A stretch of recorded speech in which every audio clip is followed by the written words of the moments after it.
Hello friends, welcome to our channel. என்னோட சேனலை first time பார்க்குறீங்களா ஃப்ரெண்ட்ஸ், மறந்துடாமல் சப்ஸ்கிரைப் பண்ணுங்கள். இன்றைக்கி சிறு நெல்லிக்காய் வச்சு நல்லா ஊறுகாய் மாதிரி சின்ன மிக்சியில் போட்டு அரைச்சி நல்லா ஒரு தொக்காட்டம் செய்யலாம்.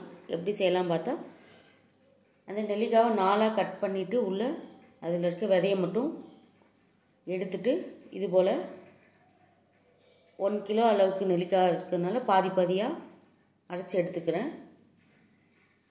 இதை லைட்டாக அப்படியே குறப்பாக அரைச்சாலே போதும். சும்மா ஒரு 1-2 டைம்ஸ் ஜாரில் போட்டு 2 சுற்றினாலே போதும். இது சீக்கிரமாக அரைப்பட்டுரும். பார்த்திங்களா, இந்த மாதிரி பேஸ்ட்டாக ஒரு 2 தடவை எடுத்துக்கிறேன்.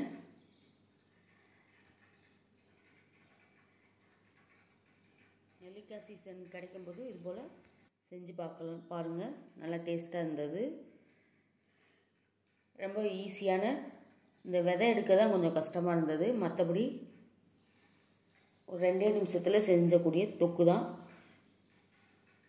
நல்லெண்ணெய் கொஞ்சம் சேர்த்துட்டு கொஞ்சமாக கருவேப்பிலை சேர்த்துக்கிறேன்.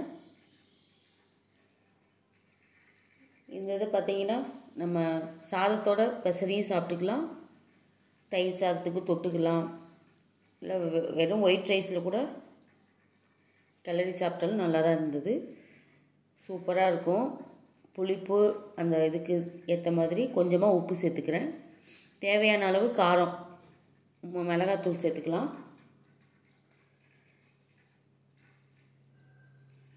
லைட்டாக ஒரு பிஞ்ச் அளவுக்கு மட்டும் வெல்லம் சேர்த்துக்கிறேன். நல்லா கிளறி இந்த எண்ணெயெல்லாம் பிரிஞ்சு வர அளவுக்கு ஒரு 5 நிமிஷம் கிளறினாலே போதும்.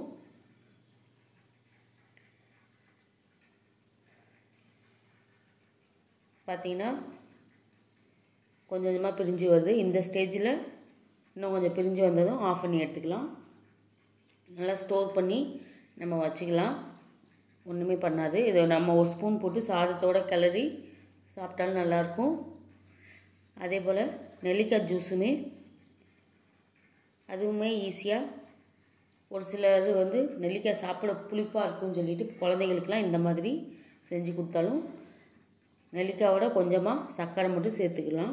சேர்த்துட்டு நல்லா ஒரு டம்ளர் தண்ணியை சேர்த்து மிக்ஸி ஜாரில் அரைச்சிட்டு பார்த்திங்கன்னா வடிகட்டி எடுத்து கொடுத்தோன்னே ஜூஸ் ரெடி ஆயிடுச்சு.